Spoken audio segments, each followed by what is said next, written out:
Yan yung aking uncle. Uncle. Ang babait naman ng uncle ko, oh, kinukunan na ng kon ng mga dagut-dot. Oh, Tagalog ay, daging dagut-dot ay. Yan. Yan, kunin mo pa.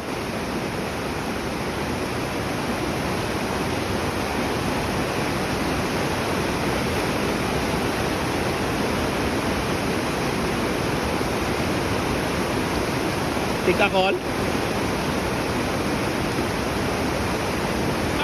Matika tarong ba kung kanay, panaog tubi ay.